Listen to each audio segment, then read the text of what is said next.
আসসালামু আলাইকুম বন্ধুরা, জানেন কি একজন নেতা ছিলেন যিনি মাত্র কয়েকশো সৈন্য নিয়েই মঙ্গল আর বাইজেন্টাইনের বিশাল বাহিনীকে হারিয়ে দিয়েছিলেন।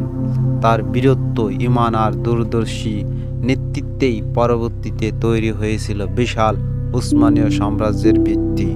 তিনি আর কেউ নন, তিনি হলেন আর্তুগরুল গাজী। আর্তুগরুল গাজীর জন্ম ১৯৯১ সালে তুর্কি কায় গোত্রে। তিনি ছোটবেলা থেকেই ছিলেন সাহসী এবং ইসলাম প্রেমী। একদিন তিনি তার সেনাদের নিয়ে মঙ্গলদের বিরুদ্ধে দাঁড়ালেন। শত্রু ছিল অনেক বেশি, কিন্তু ঈমান আর কৌশলের শক্তিতে মঙ্গলরা পরাজিত হলো।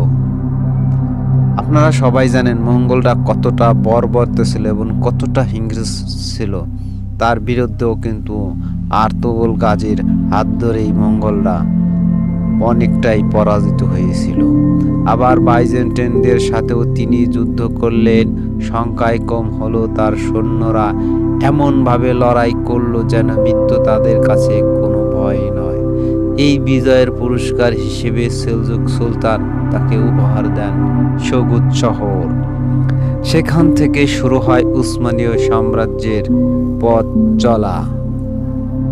তার বীর সেনারা আর্তুগরুল গাজীর পাশে সবসময় ছিলেন কিছু অমর যোদ্ধা।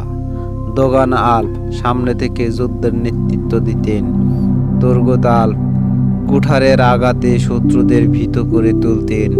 বামচিবেরকে হাসি খুশি হলো, তিনি ছিলেন ভয়ঙ্কর যোদ্ধা।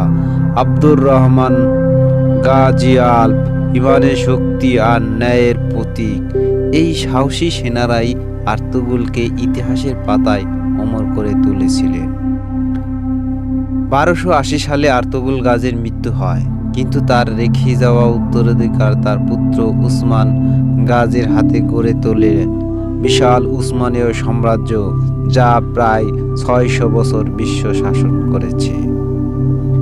বন্ধুরা, আজ আমরা দেখলাম সীমান্তের সেই সিংহ আর্তুগরুল গাজীর কাহিনী।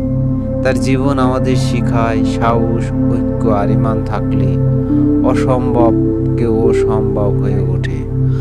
আপনার কাছে প্রশ্ন, আপনি কি মনে করেন আজকের যুগে আর্তুগরুল গাজীর মতো নেতৃত্ব পাওয়া সম্ভব?